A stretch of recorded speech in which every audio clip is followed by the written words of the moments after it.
back. Welcome to the Footy Museum and the Footy Museum podcast. I am Justin Whitty, and I am joined as always by Maria Van Dyken Lee. And today we're going to talk about playoffs.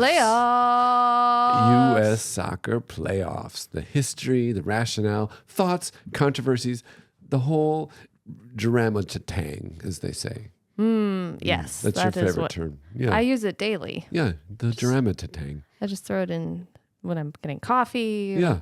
Put the whole, it's like John in Philly. You know, John means everything in Philly. In Chicago, it's drama-ta-tang.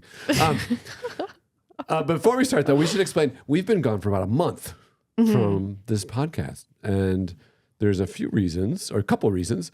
First, we had a cool project with the Chicago Fire supporters groups at Soldier Field for Decision Day in Chicago. There was nothing to decide for the Chicago Fire. It was a big Decision Day. So much drama-ta-tang. So what are we looking at here? We are looking at the Footy Museum's Soldier Field Tifo Gallery. That's right. We were asked by our good friend Patrick, who runs the Academy for the Chicago Fire, and he was a huge former member of the supporters group, Section 8, I believe he was. Yeah. If we wanted to do a presentation of past Tifo and banner for the season finale at Soldier Field. So we had about 2.5, 3 weeks to put together an idea of how to display them without using the walls, and gathering them, doing research, creating signage. And it turned out to be a really wonderful display that showed different banners and Tifo from the last 15 years. Yeah, there were some Chicago real Fire. Vintage pics in here. Real vintage. Yeah. Some burned by pyro. Some burned by Time.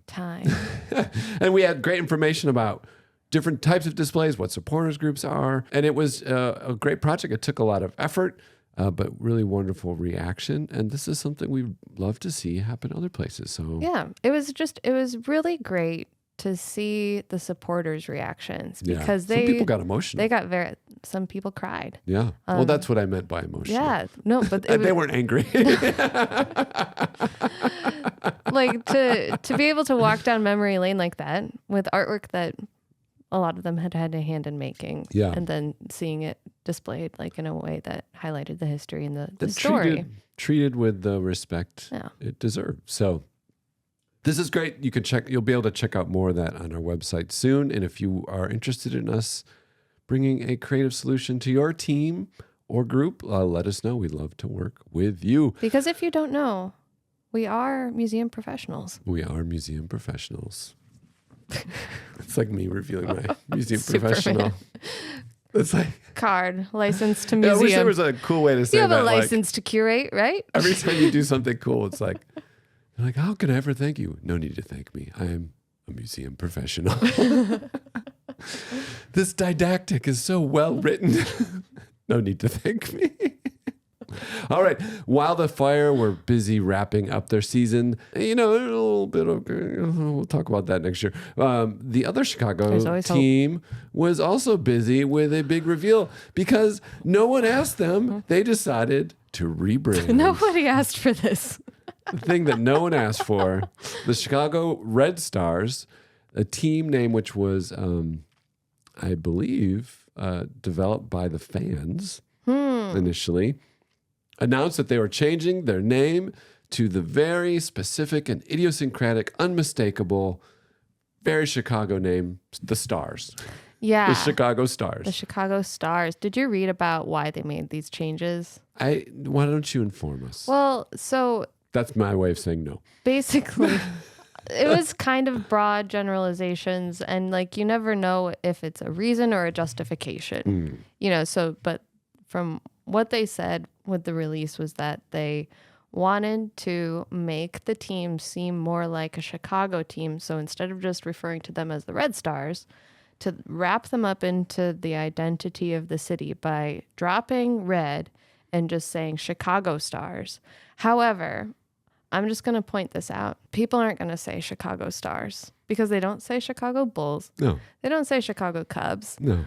They don't say Chicago Fire. Well, maybe they do because nobody knows what they're talking about. Usually because they're talking about the TV show. They don't say Chicago White Sox. Right. They're not going to say Chicago They'll Stars. say Stars. They'll say Stars, or like us, they'll probably always say Red Stars here and forevermore. Well, because Red Stars is very wrapped in Chicago because we have one of the most iconic municipal flags in the country. Yeah. That's why it is the subject of so many poorly thought out tattoos. And in the center of it are those unique six-pointed stars. You know, it is a wonderful flag. It is a wonderful flag. Yeah. And I think that the Red Stars is more emblematic of Chicago than Stars. And we're not alone in this reaction. This has received, as most rebrands do, a fair amount of questions. I would say the Red Star supporters haven't really been up in arms in terms of action, but there's a lot of like head scratching, like what's going on? From what I understand, the club was communicative with in the process, the supporters groups in the process, maybe. Mm-hmm. But I have a feeling that they were going to do what they were going to do. Yeah. And they also, I don't know if you noticed this, but there's some Wrigley Field influence in this new badge. The top of the shield mimics the swooping of the logo sign at Wrigley Field. And as we know, the owner is a part of the Wrigley family. The only kind of palatable member of the Ricketts family that owns the Cubs. She is actually a fantastic owner. And I was about to say that I'm withholding judgment because her leadership and the Red Stars have been a pretty good organization. Their attendance has gone up. That game at Wrigley last year was excellent. A record set in horrible weather. Yeah. And I could see that happening, them moving. Yeah. I wouldn't understand how that would fit with the name, but maybe because it fits on the marquee better. The classic maybe that's Chicago marquee. But if they end up at Wrigley, I think that would be great for this team. I think the Stars, still the Red Stars, but soon to be Stars, are an excellent team, and NWSL is such an exciting league that we're going to give them benefit of the doubt. It is a questionable move. I also the design's fine. It's very reminiscent of the NASL logo. People need to see a soccer ball on it to know that it's a soccer team. Yeah, I know that's a little old school. It's a soccer team. Yeah, it's a soccer team. So we're not going to go too much because we have playoffs to talk about, but we wanted to cover that. And since playoffs, at least the term playoffs, is such a uniquely American thing, we're going to stick with soccer in America when we talk about these playoffs and the history of playoffs in U.S. soccer. Yes. And we will further that discussion to how it relates to the rest of the world at the end. But to do that, Maria, you're going to start us off with the history of the soccer playoff in this country. Yeah. It goes back a long ways. Playoffs generally, like, why do we have them? Yes. Why do we have Good playoffs? question. Playoffs are a way, compared to make money. Yes, a way to make money, or a way to decide a winner when you have either like a multi-division or conference league, or maybe your season's played in two parts. So we've actually had playoffs in this country or as a tiebreaker sometimes. A tiebreaker, for a long time, going back on and off to the 20s. But because the history of soccer in the U.S. is so perforated, multifaceted, incongruous. So is playoff structure. Oh. But you mean in the 1920s they didn't start with a 3-game playoff after a wild card round and then taking a large break before continuing? It was, actually maybe it wasn't that far off. This, what you're looking at here in this photo, yes. We've talked about these two teams a lot on this podcast. It's Bethlehem Steel and Fall River FC. Nice. And these were two of the members of the American Soccer League, which was one of the most important leagues in the country. Longest running league in the 20s. U.S. soccer history, actually. Yeah. And they did playoffs a few different times to solve these problems that I mentioned, but they were always kind of weird. It's like they didn't really know how to do it almost. I want to say it was 27 or 28.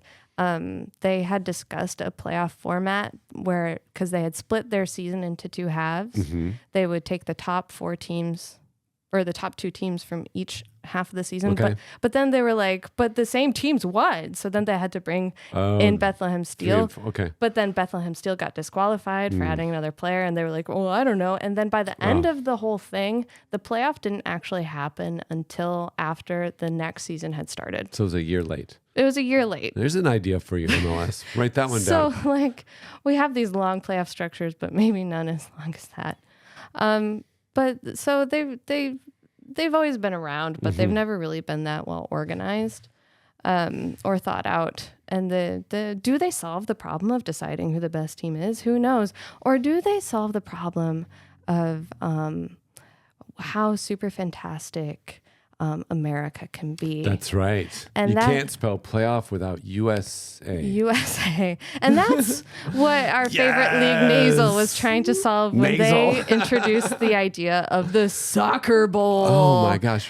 Were the Chicago Stars in the soccer bowl? They were in the soccer bowl. We can get to that. But this was an idea created by the NASL commissioner, Phil Woosnam. And we've talked about this before in the podcast too. I think in our episode about defunct soccer teams. Yes.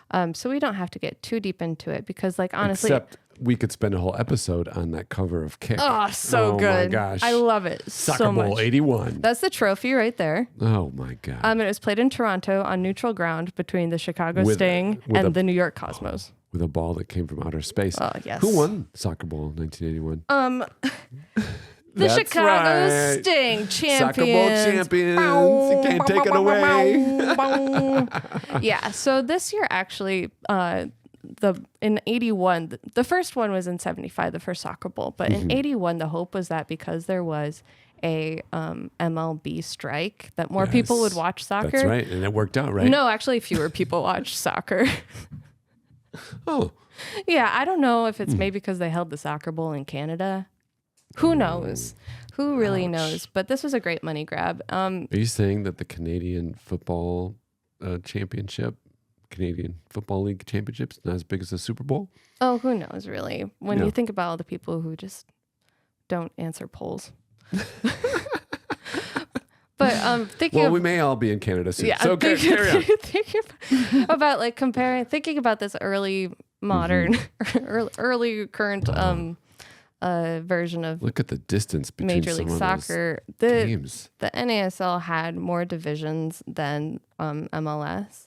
And so they had NASL had more divisions than present day America.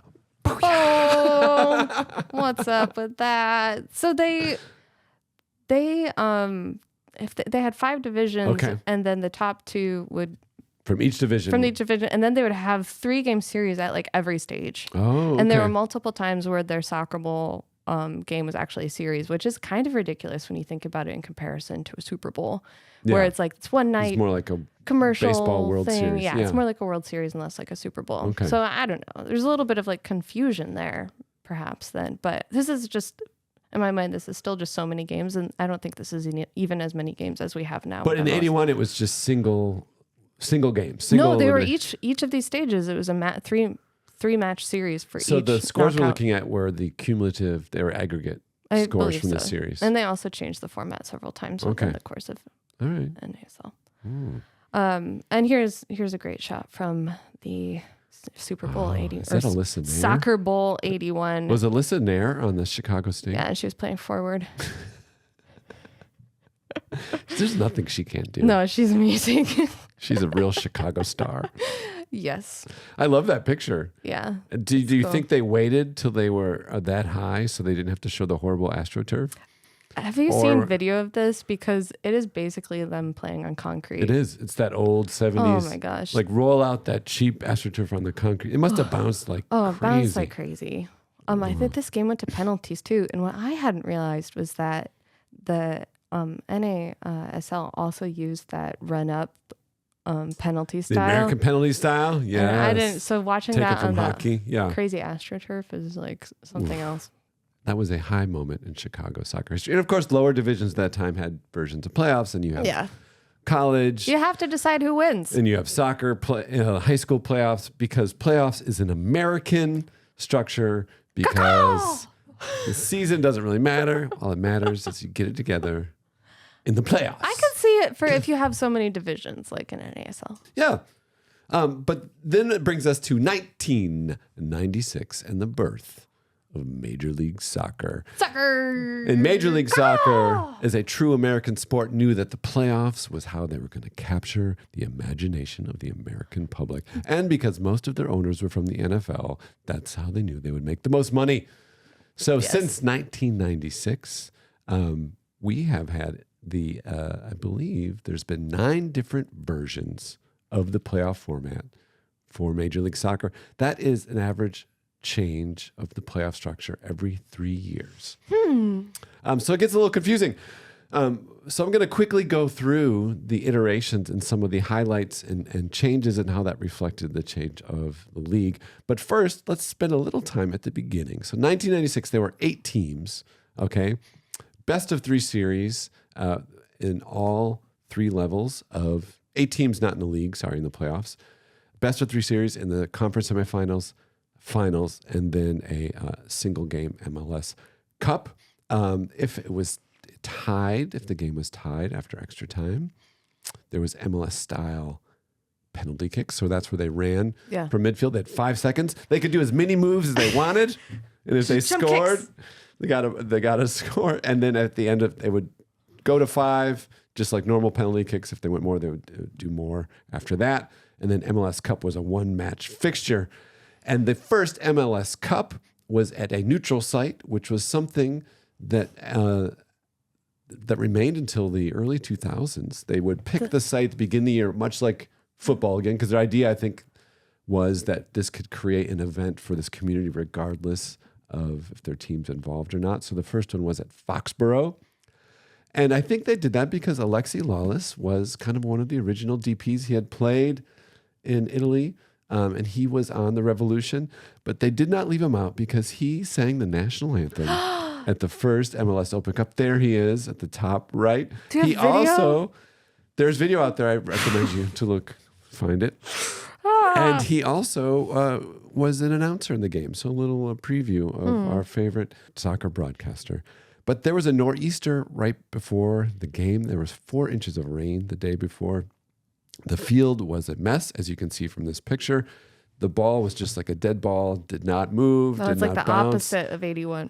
But you know what? ABC was like, we're not giving you another slot. You have to go with it. First year in the league, and they went ahead and played anyway. DC ended up coming from 2 goals down to win 3-2. And what amazes me about this game is all of the names involved that are still so integral to MLS and U.S. soccer, which makes you wonder, maybe that's part of the problem sometimes. Oh, so people just won't retire. Well, or that they just keep cycling through in different forms. We mentioned Alexi Lawless, but people playing that day included Chris Armas, Cody Jones, Jesse Marsh, and of course, Lawless on guitar. Jesse Marsh was on the winning DC I want side. to see Jesse Marsh sing the national anthem. And this format stayed until 99. And I just want to mention 98, it also featured the Chicago Fire winning MLS Cup. In their first year in the league, they came into the league with the Miami Fusion. And ironically enough, Jesse Marsh also on that team. Canadian Traitore. Then 2003, there were some small changes. Instead of it being best of 3 series in terms of wins, they decided to change it to points. You needed 5 points to advance. So you get 3 points for a win, 1 for a draw. So it's still kind of the same, but they said it's based on points. And they introduced ASDET and SDET. Do you know what that is? No, what is that? Automatic sudden death overtime. And then sudden death. Sudden death overtime. Yes. That reminds me of the playground. So automatic sudden death overtime just means that they got rid of penalties. Okay. So in overtime, first team who scored would win. Automatic sudden death meant that match. If it was a pivotal game for the series, then it was sudden death overtime. How for is the it different? whole series. It was just the game that meant that you would win the series. Oh, okay. So that was a change. And then it was not that different, 03-10, except that they switched again. There was 3-game series, but now they went, they went to a home and away format, and it was aggregate goals. So that was actually kind of a big shift, more of a European model. So you could you could lose the second game, still win on aggregate goals. So also during this period, it's interesting, is 96 from the beginning to 2008, these games were broadcast on ABC. And then in 08 to 10, they were on ESPN. Attendance high in this period was very early on in 2002. And that was at Foxborough again, 61,000 people. Okay. I want to say the Soccer Bowl had a record higher. Oh, really? Yeah, 75 or something. Oh, my gosh. And they had 1.17 million viewers on ABC. But 2010, so 8 years later, over a decade into this MLS experiment, only 21,700. Crazy. In Toronto again, and only 980,000 viewers on ESPN. So there needed to be a change. And here again, just another picture from the 2003 MLS Cup, Chicago versus San Jose. I don't remember who won. It's not important. This was just a game. Picked a random photo. Just a cup final that Chicago is in. Who knows? It doesn't No one matter. knows how it turned out, but the Fire We were lost there. the records. Yeah, but we love that kit. We really do.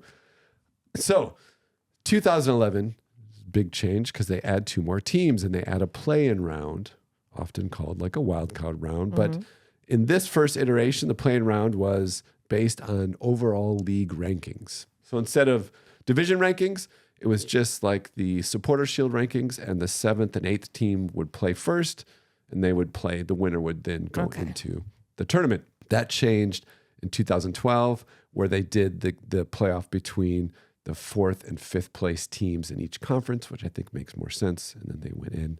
And then it was home and away aggregate goal format as well. The highlight of this period, obviously, was the man we see on the left, David Berkshire. Is that his name? You're pronouncing it wrong. Beckham.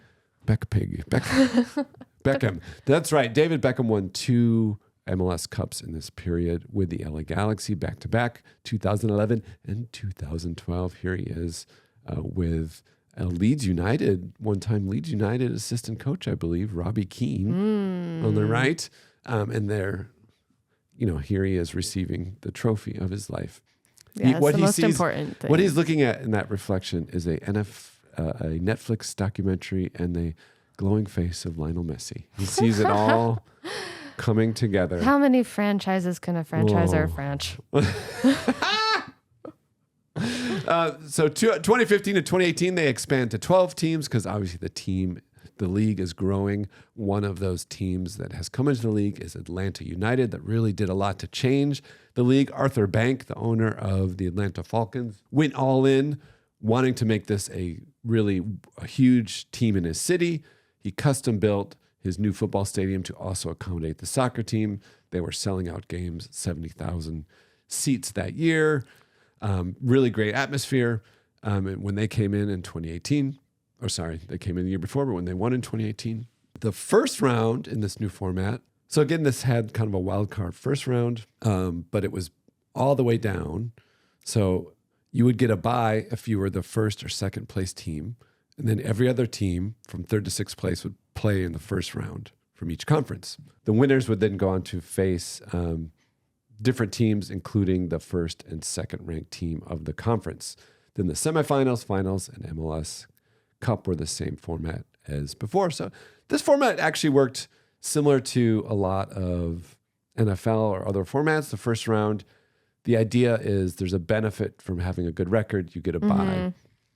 I think a lot of problem they ran into is that a bye in soccer is not always great, because the other issue, which we'll talk more about in a minute, is because the U.S. soccer calendar is reversed from the rest of the world, their playoff season overlaps with a large amount of international breaks.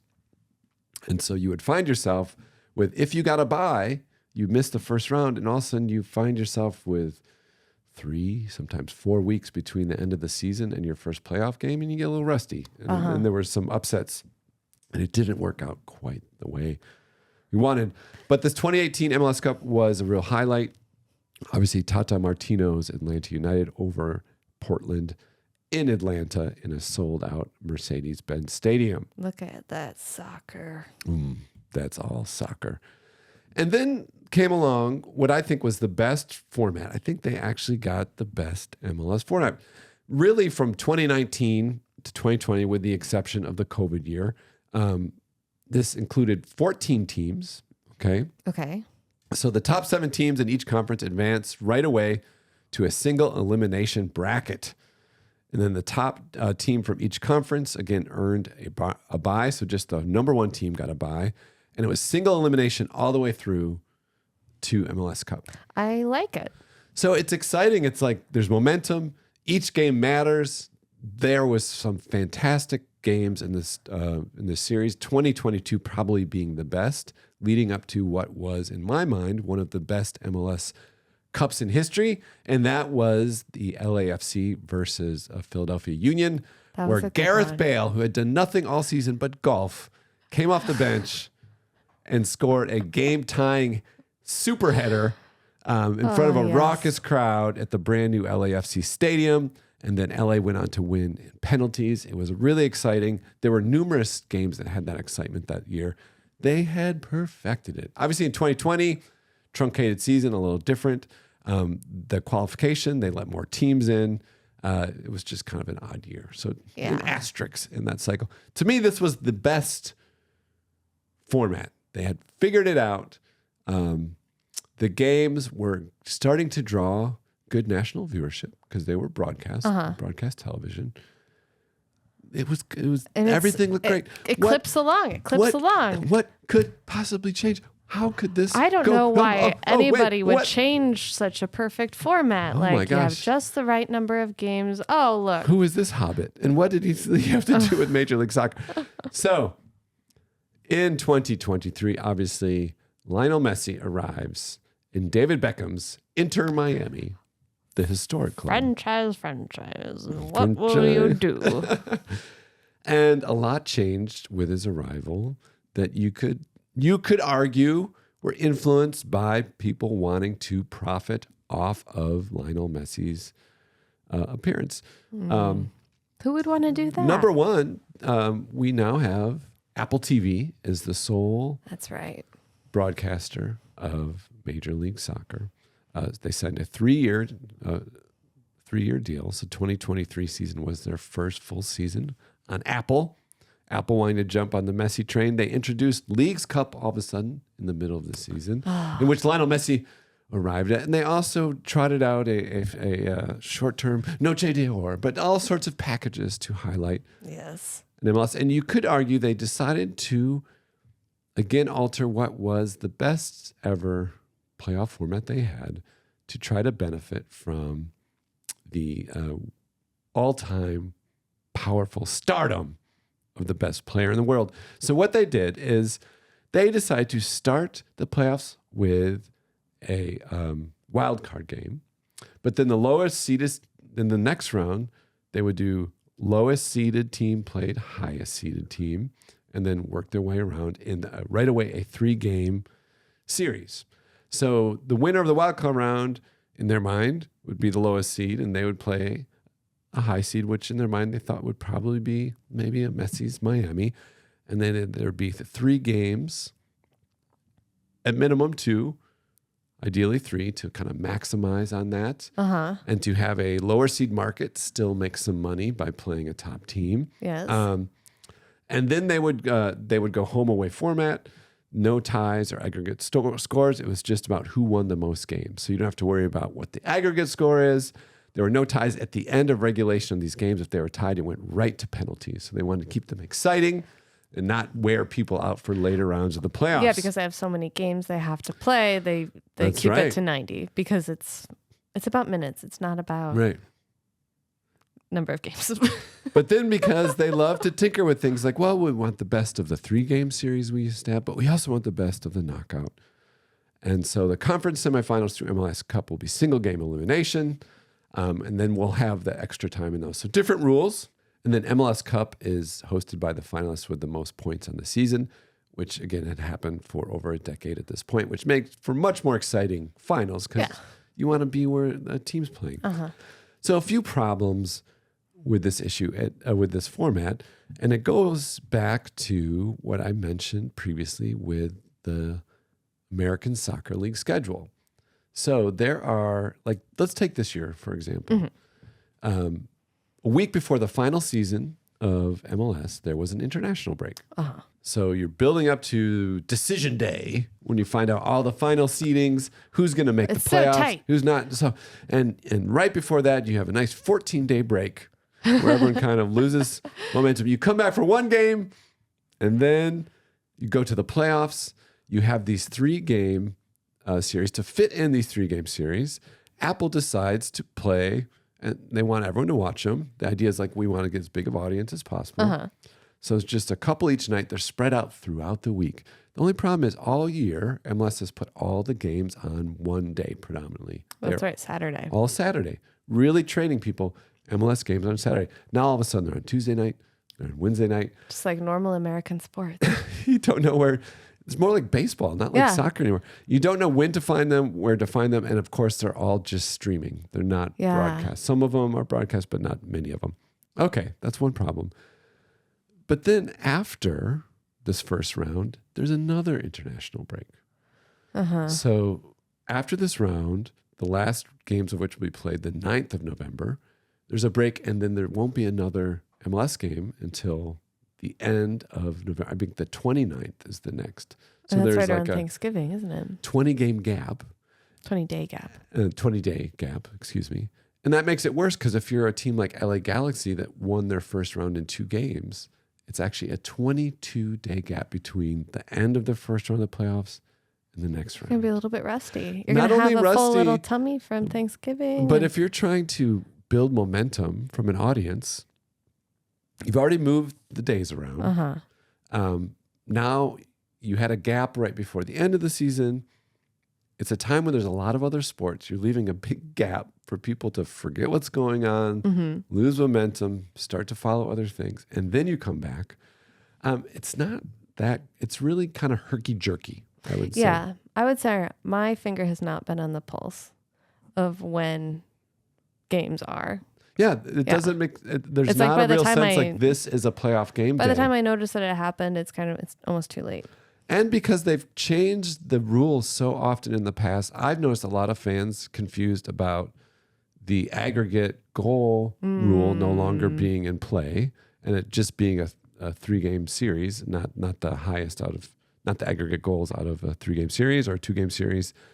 So there were Orlando fans confused that they were maybe out when they weren't, things like that. But then it also introduced the idea of they want to have the lowest seed come in, play the highest seed to allow for as many games of someone like Messi to play. Yeah. But other thing they don't account for is a lot can happen in wild cards. So Atlanta just barely made it into the playoffs. They lost their first game to Miami, but then last night they won their second. So this is forcing a third game. And now there's a real probability that could be the second year in a row where Messi is in MLS and does not progress through the playoffs, which could be interesting. It could be very interesting. But I think they've changed the format too much.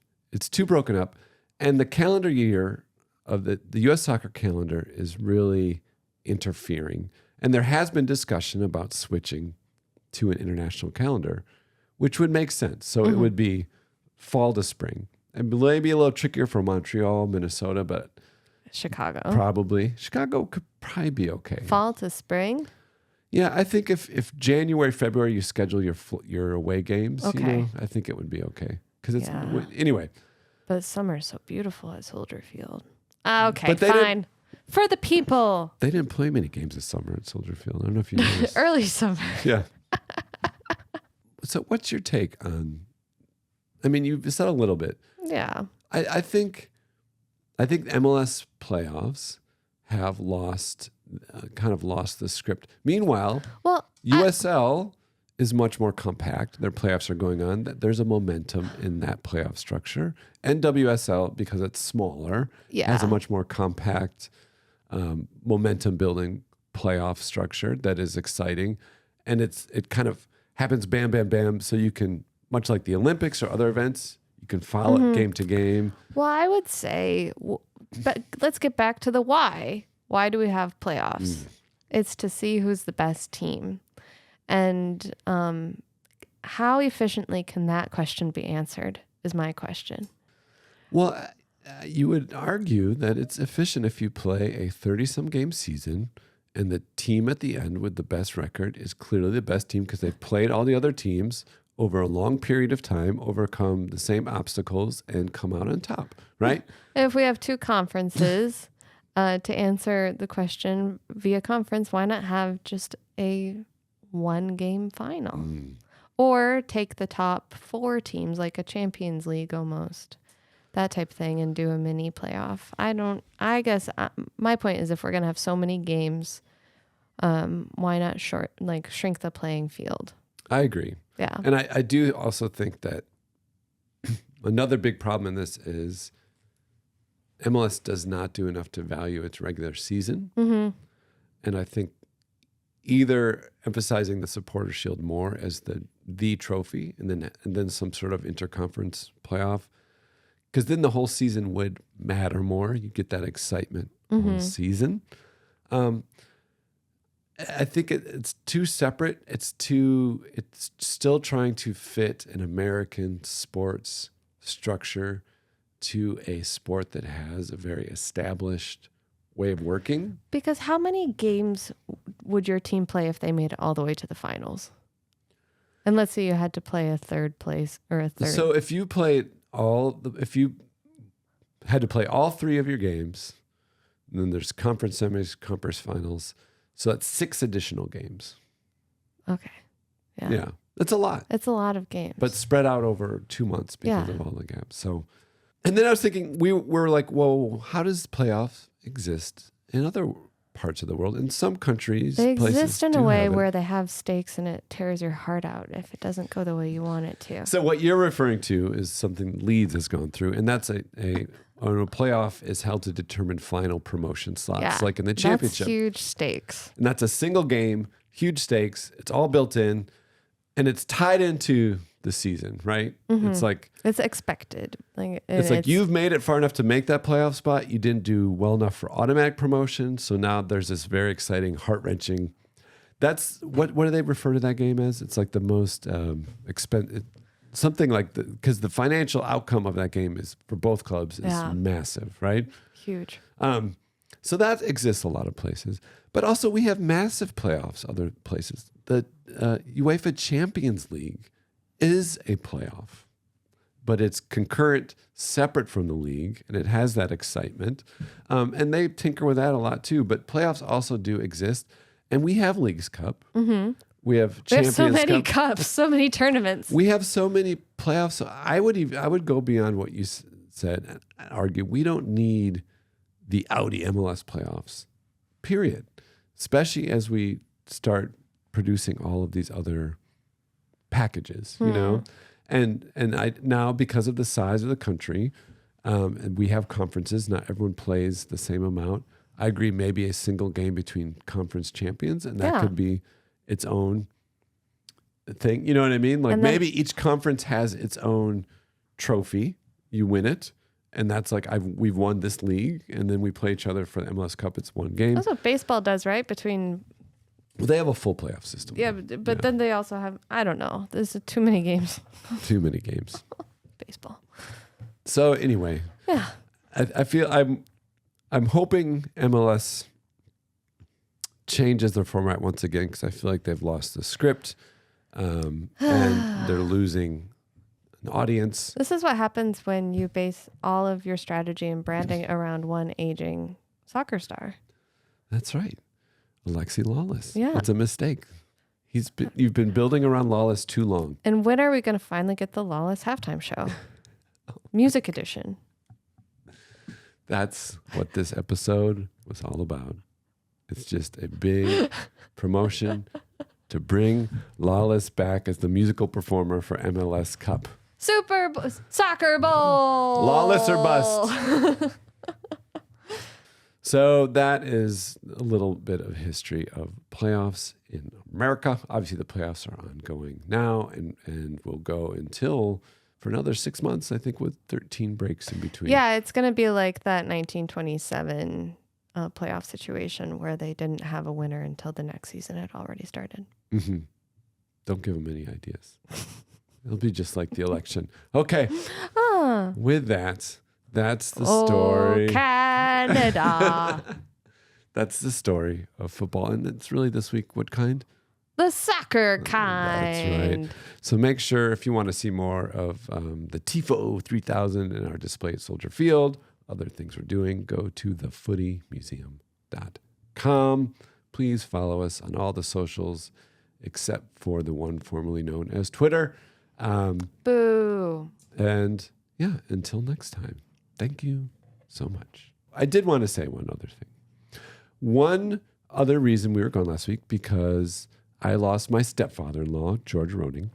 And what fascinates me about George, if we lived in any other country in the world, he would be the kind of mainstay in the local soccer team stand, hardcore follower, supporter group. He loved all sports and just later in his life started to get into and show real interest in soccer and trying to connect with me and also his nephew who plays. So, I think there's just a certain spirit of that kind of follower that will be missed. So I just wanted to put out into the ether that, George, we miss you. And we hope that you're just enjoying some great tournaments wherever you are, whatever sport they play up there. The Northern Lights. Yeah, the Northern Lights. Okay. Thank you, George.